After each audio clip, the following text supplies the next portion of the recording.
Yo, man, what it do? Back with another episode of For the Love of the Game. I appreciate it, man. I'm back in the Billy. I'm back in the office, man. I'm back wherever, man. Call it what you want. I don't care. I'm glad to see y'all back. I hope y'all glad to see me, male or female, a child or a grown up. I don't care. I don't have no preference, man. I just hope that I'm on your TV screen, your laptop screen, your phone screen, your tablet screen, your Apple Watch screen. Whatever you watching, on your homie PlayStation, your homie Xbox, however they play, however you play, I don't mind. Just appreciate the view, my man. But real quick before we get in the video, let me shoot an idea. I don't know if it's gonna succeed or not. I just want to try it. So y'all see on the poster, man, I got Kobe, I got the Chiefs, I got my cousin down here, his jersey. But I'm a big sports guy, so I know iconic players, I know iconic moments. Any big sports, I'm usually I'm pretty locked in. So what I want to do is, if you're watching this, drop a moment or a person. I can get a poster, throw them on the wall, man. I'm trying to fill this wall up with memorable moments. Everybody know that when Kobe won his ring, he was up there screaming on the scores table, whatever it's called. Chiefs won the Super Bowl, had to get that. I'm from the city. If y'all didn't know, for watching a couple previous videos, y'all know now. So I'm just trying to get some stuff on the wall, man. Just some monumental moments, so that when people are looking, they can look at the wall and see a specific thing and just know exactly what that's from. Or just a player that stood for iconic moments. I don't mind. You know what I mean? I just want to do one of those. I'm trying to fill the wall up, man. So like I said, give me a moment, give me a person. I don't mind. I have no guarantee I'm going to do it. I have a couple ideas of my own, but I need, we work better together. So maybe y'all got something I didn't think about, just anything, man. So do that for me. Just take your time out, drop a comment, do something. Send a text, send a DM, however you're watching it, wherever you're watching it. Send me something. Help me out. Give me some ideas, Appreciate it in advance. Today, without further ado, man. So we seen the All-Star reserves drop about a day ago from today, a day or two ago, maybe by the time y'all see it. So the question going around was Devin Booker snubbed? And I know now by the time I'm recording this video, Anthony Davis is out for the All-Star game. All right, Devin Booker will be taking his place, so he will technically be in the All-Star game. But as far as making the reserve list, as far as cracking the best of the best and being in the All-Star game, he wasn't there. He wasn't there. Before I give my answer on if Devin Booker was snubbed, I need some people to answer this one question. Again, in the comments, do whatever you need to do. Just answer it for me. Who is he going to replace? Okay. In the Western Conference, who's he going to replace? With that being said, now we need to understand the format. Okay. The format of the All-Star pickings, you have two starting guards. You got two. You get two guards on the reserve. Okay. And then you follow that up with three front court players, whoever you like. And then you get two players from any position. All right. So to break that down again, the two starting guards, you got two guards that are coming from the reserves. And then you get three front court players. And then two players that play any position on the floor. Okay. So I need to know who's he going to replace. I need to make sure it fits the format. All right. And then we just got to think about some things. So let's go all the way back to last year. And we think about last year's Western Conference guards. Okay. Starters, we had Luka and James Harden. James Harden was still in Houston at the time. So we got Luka and James Harden. Okay. No Steph Curry last year either. So there's a window right there. There's a window. So we got Luka and James starting. Those are two guards. Then the other guards, we had Chris Paul, Damian Lillard, and Donovan Mitchell. So those were three guards. But remember, you get two from the reserves and then one any other position.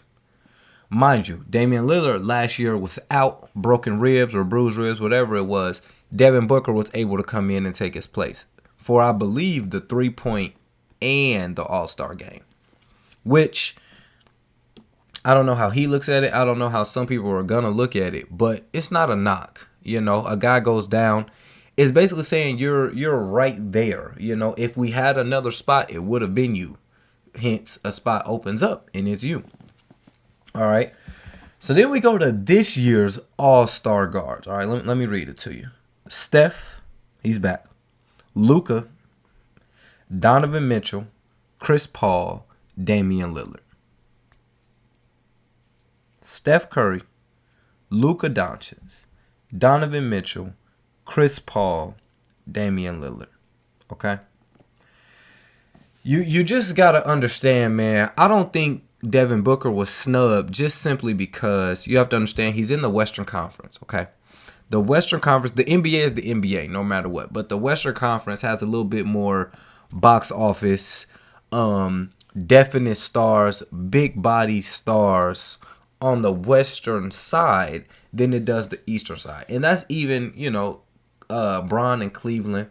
Giannis was over there. Kawhi was over there for a season, but Kawhi was also on the Western side, for a longer tenure than he was on the Eastern side.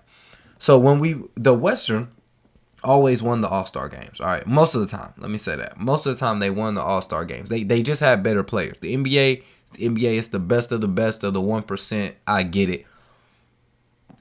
The Western's 1% was just 1% better than the Eastern's 1%, okay?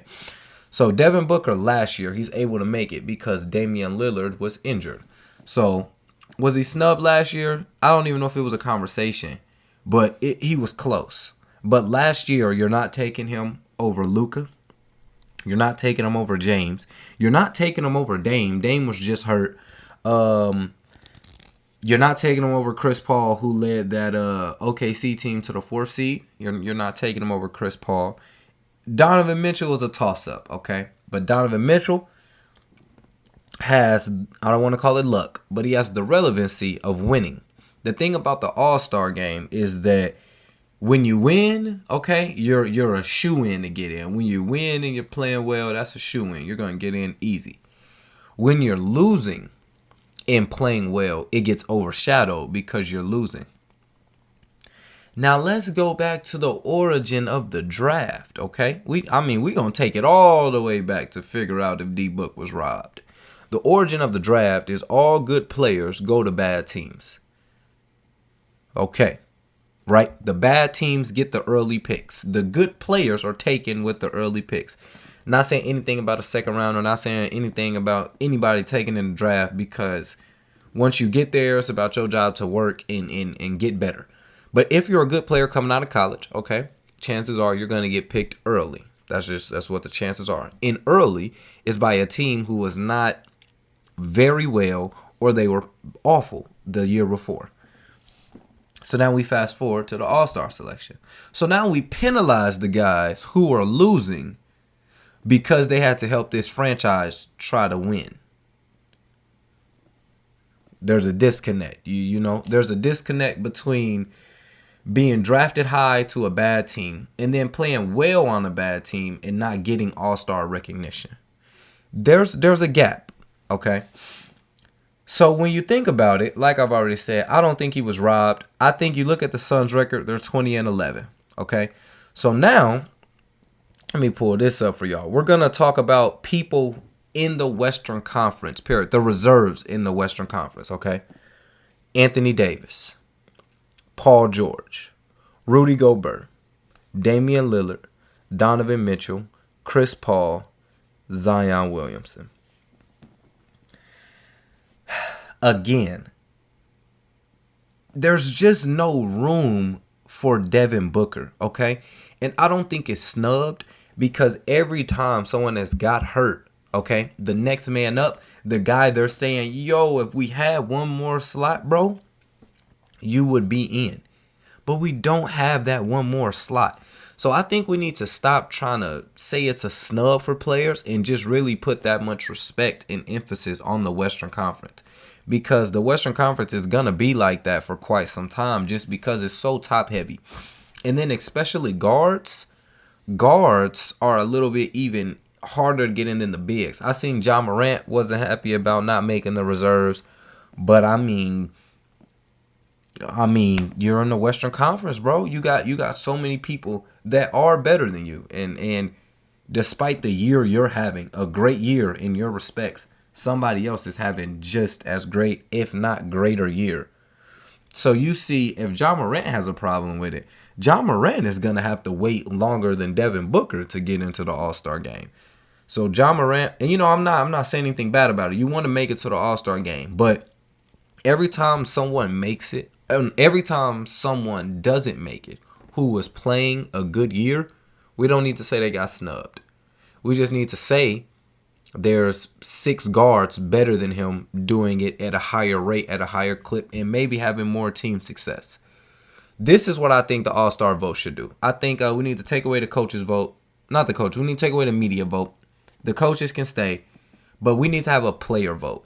Just because, man, the players, that's who you in there with, man. You in the trenches with other players. Somebody who we think is really good or the media may have a high perception of on the court, in the league, in that brotherhood, they could probably say he's not a real deal. You hear all the time they say he's the most underrated player. NBA players, I always hear Drew Holiday. I hear guys like Drew Holiday, Bradley Beal, DeMar DeRozan.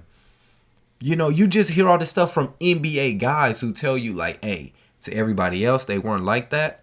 But I really know that he could get down. I know he could hoop. So I think at the end of the day, man, you play for the fans, don't get me wrong. You don't play for the media, okay? You play for the fans, like I said, but you don't really play for the fans. At the end of the day, what matters is the respect from your peers, okay? So why not have the peers pick the ones who are in the All-Star? You're the one in the trenches battling with them every single night, right? The coaches see it. They see it. They're not out there experiencing it. They're really close to experiencing it, but they're not out there experiencing it. They're not out there guarding him. They're not out there trying to stop his signature move. They're watching how unstoppable it looks. You're guarding how unstoppable it is. There's a difference. So I think the players need to have more of a say-so in the All-Star votes.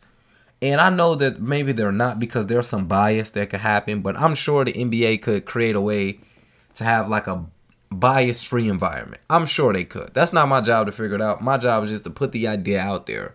Let the players have a voice. They're in the trenches. They know who's really like that. They know who should be an all-star. They know who shouldn't be an all-star. All these NBA players are tweeting that Devin Booker was snubbed, but I mean, you got to look, man. This is what I said. Chris Paul is averaging 16 and 8. The Suns are 20 and 11. Okay? Devin Booker is on the Suns, but the Suns have took that leap when they got Chris Paul. So a large amount of success has to be to Chris Paul. And coming off the year he had last year, he's an all-star. Next, Damian Lillard averaging 29 points and 8 assists, 18 and 13 record, and no CJ McCollum. Every year, Portland misses somebody, man. CJ McCollum, Rodney Hood, Nurkic, but the one constant is Damian Lillard. He's going to be there. He's going to play. He's going to put his body on the line. He's going to give you 40, and he's not going to complain about it. He's not going to throw nobody under the bus, man. He's just going to come out there and do his job. Damian Lillard, all-star. He's better than Devin Booker. Chris Paul, he's better than Devin Booker. Not a knock on D Book. He's a young, great talent. There are just some greater talents in the Western Conference. We get to Donovan Mitchell, who I usually felt, like I said last year, it's usually a toss-up between him and D Book.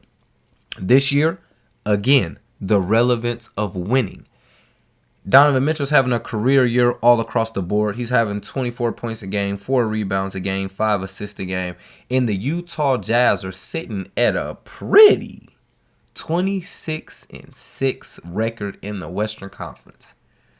The relevance of winning, okay? If Donovan Mitchell has those same numbers and the Jazz are not a good team, we see Devin Booker in the All-Star game. It's simple. It's about winning in the exposure of it, okay? Devin Booker could have been an All-Star before, but they weren't winning. The camera, the attention, everything doesn't translate when you're not winning.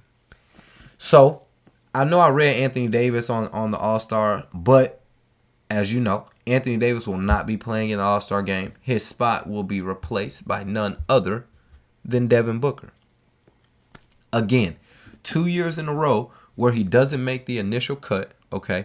But he makes the cut where they say, if we have one more pick, bro, we're putting you in because you're right there. We see the talent you have. We know what you can do on a basketball court. But there's a handful of guys who can do it just a little better. That's not a knock, man. That's the NBA. It's the highest professional game, the highest form of basketball, and everybody is in the 1%. Everybody in high school was that guy. Most of them in college were that guy. You get to the league, now you're on a team 15 spots full of that guy, and everyone can't be that guy. You go to the All-Star, everyone can't be that guy. Devin Booker will be an All-Star. He's so young. He has so many years. He's going to be an All-Star 2 years from now. He'll be there every year. Not if this person isn't good, if that person isn't good. It doesn't matter. Devin Booker, and we'll be reading off other names. To me, he wasn't snubbed. The Western Conference is just that deep, and he still made it. Second year being in, I don't care, man. You gotta love when you're a part of that. It's not easy to get to an All-Star game. Mike Conley didn't go to an All-Star game. He was always putting up numbers. But in that Western Conference, they were a middle-of-the-pack team. Not the best, not the worst, just right there. And there were guys who were at the top making better plays than him.